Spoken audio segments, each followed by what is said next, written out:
So I'm out here today looking for the Harwinton lead mine, and it's a mine that its discovery dates to 1657.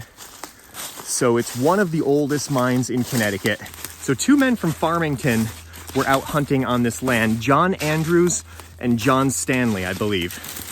And you could see how thick it is around here. Probably, you know, it probably wouldn't have been this thick back then. It probably would have been still, the undergrowth would have been burned by the Native Americans. Even though there was really, a lot of them were wiped out by smallpox, I think they would have still taken some care of this land by burning it. So it wouldn't have been quite as overgrown and would have made a good place for hunting. And I could imagine, you know, this was frontier. There were no settlements this far out from Farmington at the time. So you can imagine they were really going out on an expedition to hunt. And you can imagine, I mean, they would have been probably using matchlocks to hunt. In 1657, probably matchlocks or maybe muskets with the English snap-haunce lock, which was a predecessor to the flintlock. In the Connecticut Historical Society, there's a display with a matchlock, a colonial American matchlock that's had a major repair to the stock, where the stock had split and was joined with some iron dogs, and the trigger was kind of a little bit haphazardly made. And there was also a short sword, I believe, and a lobster tail pot, which is the helmet that was worn during that time. So can you imagine John Stanley and John Andrews just trudging through here, maybe wearing a lobster tail pot, because this was frontier and you would have no idea if you would be attacked at any moment, carrying a matchlock with a lit fuse, or maybe they both had matchlocks, and maybe a short sword to finish off the deer if they shot one. It would have been quite a scene to the Native Americans living here to see these two men trudging through the woods dressed like that. You can only imagine what they would have thought. And they probably would have been using buckshot, or maybe a round ball, but probably buckshot, or maybe swan shot if they were hunting waterfowl, which is kind of like a conical shaped shot, not quite like the round shot used in shotguns today. Or maybe even a combination, maybe buck and ball, where they would have had buckshot and a ball to increase their odds of hitting something. But they would have just been roaming this tract of woods like I am today, looking for deer or any other game, maybe bear. And that's when they stumbled upon the black lead mine. And it had to have been a pretty obvious deposit for them to just stumble upon it and decide that this land was worth actually purchasing. So whatever they found was certainly impressive. And a lot of the legends involve an impressive find of a block of malleable lead in some stories.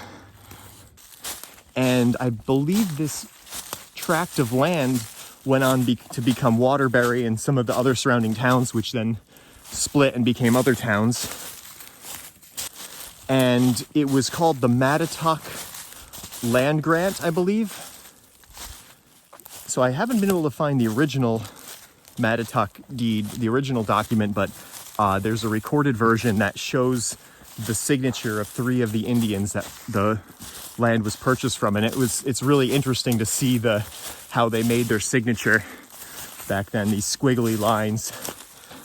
The purchase was reconfirmed in 1717, I believe, just to make sure that, you know, it was a fully legal purchase. And black lead we think of as being graphite, but it could mean also any sort of lead like galena as well. But it was probably black lead or graphite. But there's nothing that says it was ever worked.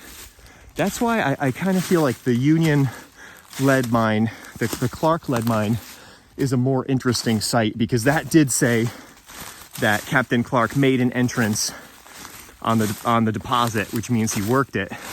Whereas there's nothing that talks about the Harwinton lead mine ever being worked, only that it was lost. It's really famous for being lost. Look at this old oak. It's almost completely rotted out in the middle, but it's still hanging on. It looks like it's doing pretty good. But the center of it is completely hollow. Look at this. Wow, it's all rotted. I wonder what would cause the middle to rot out like that. Just a hollow shell. Wow, you can see right through it.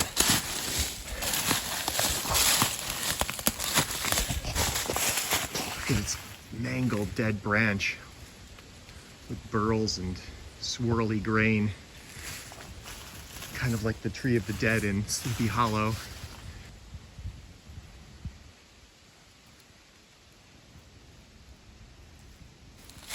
Some kind of old property boundary or marker of sorts.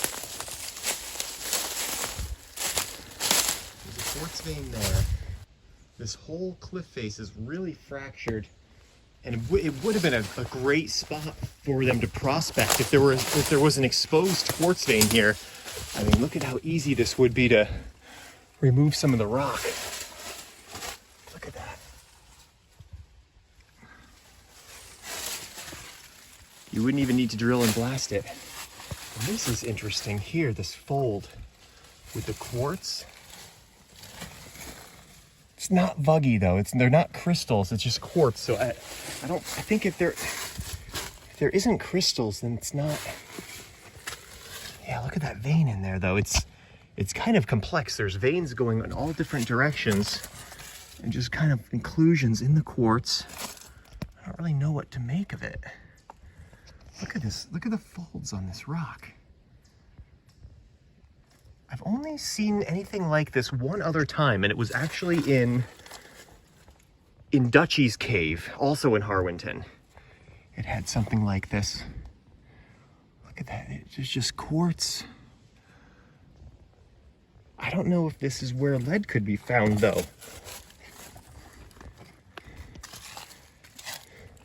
This almost looks like iron. There's little crystals. God, could that be galena? There are little cubes. There is some sort of metal here. I don't think that's black lead, though. I think that's iron. You can see the rusting in there. Look at that. Look at the folds. Well, there was definitely something here that could have drawn their attention. Look at the pockets in the rock. I've never seen anything like it. And it is very much the same material as Dutchie's Cave. And in Dutchie's Cave, a pinpointer was going off. So a pinpointer for detecting iron was going off in the walls of the cave, which probably means there's some sort of iron in there, but there could have been some sort of lead in there. This is really weird how those pockets just kind of weathered out. Let's go around and see if there's anything else. And we're not even at our coordinate yet. I have some Lidar coordinates that I marked as weird mounds and weird trench. So I think things are about to get interesting. Okay, here's another overhang. We're getting a little bit closer. Oh, this is weird. It looks like more of that same weathered rock. Oh, someone was prospecting here. Oh, wow, look at that. What are they finding here? That's really strange. Looks like mica. Wow, look at how vuggy it is. Oh, this is weird.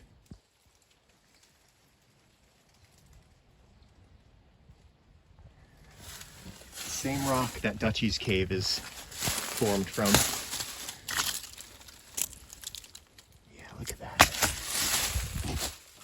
This is really interesting. So there's a little cave. Let's see what's back there. Oh, dead ends. What's back there? Up that way. Yeah, okay. It could have been a cave, but It's all filled in with dirt now. Keep looking.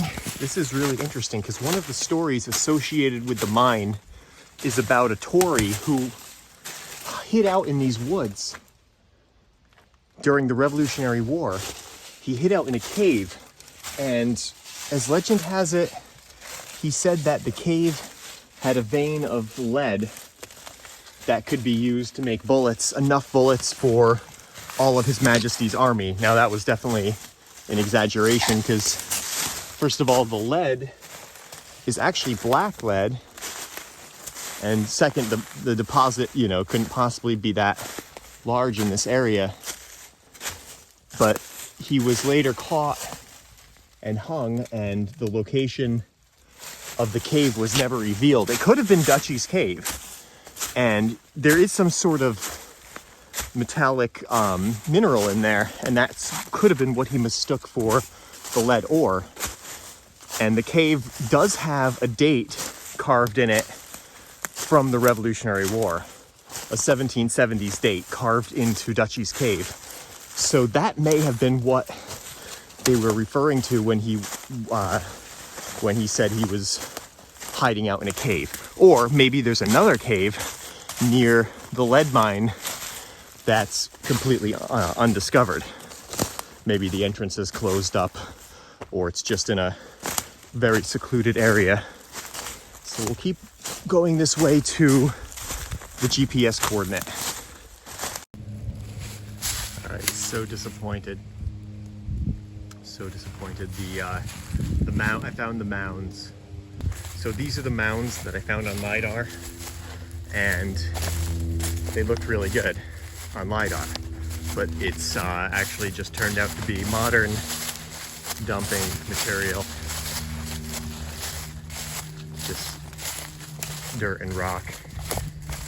So what I thought could have been some tailings piles for the Harwinton lead mine are just modern.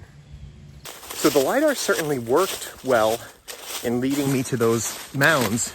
Unfortunately, they're not colonial waste rock piles from a mine. They're just modern dumped material. But the most interesting thing was on the hike here, the overhangs with all of the mineralization. That was really interesting. I wonder if that has something to do with lead. So by the 1700s, the mine was lost. And I know at some point in the 1700s, there were 3 clergymen local to this area who arranged, as legend has it, arranged a huge party of their congregations, and maybe between 100 and 500 men, as the story goes. And they just fanned out into the woods in the area where the lead mine was supposed to be found. And this was probably over by Lead Mine Brook. And they fanned out, broke up into 3 parties, and each party had a bell, or maybe just the middle party had a bell, I think. So if they found it, they could signal the other people to come and see what they found. But it wasn't found. And I don't know if that legend is true or not, but nothing ever came of it. And the area where the mine was supposedly found is marked on a map from the 1870s, a Beers Atlas map of Harwinton, and it shows Lead Mine Brook, and it shows a cross-hatched area where the mine was supposed to be. But that area is not a good area to find mines. So the only mention of the lead mine after the 1874 Beers map was in 1881. There was a reverend who claimed that the mine was behind the house of Alfred Cleveland here in Harwinton, and it was half a mile behind the house, and there were drill marks that you could see in the rock. So that was really the last mention of it. It is a little suspicious that there were drill marks, because in the 1650s, drilling and blasting was not yet invented. So drilling and blasting wasn't really even used in Europe until the late 1600s. So here, the rock would have been fractured by manual, just sheer force, sledgehammers and feathers and wedges, and maybe by fire setting. There is a document from the mid 1600s that mentioned fire setting to break the rock in a black lead mine in Massachusetts at Tantausquis. So there probably wouldn't have been any drilling and blasting in the 1600s. So maybe the mine was reworked in the early 1700s when the land was when the land grant was kind of reconfirmed, or maybe he misinterpreted what he saw and there is not in fact any mine back there at all. So I think I'll have to plan another trip back here in order to really check out all of the rock outcroppings a little bit better and look for those drill marks that Reverend had noted in 1881. So another interesting find of the day at a flea market was this. And this is called a peel, and it was used to put I guess baked goods into the beehive oven to bake, or whatever you would bake in there. And it's kind of like a pizza type thing for a brick oven, except they would use it for pretty much anything they would put in their beehive oven. And you can see the iron work on the handle there, how it's kind of got like a ram's horn motif with curled ends. Really neat piece. So this would have probably been from the 17 or 1800s, or maybe even from the 1600s. And you could see a forge weld here that started to corrode. So this was maybe a repair, or maybe where the iron was forge welded together and it didn't quite take, and it started to corrode there. And the other find was this old hay fork. So this is a wooden hay fork, probably from the 1800s. And it's probably made out of ash, and it would have been cut and steamed into this shape. And after it was set and cured, it maintained that same shape, kind of how chairs are made. And you can see the patina on the handle. So all in all, a very good day.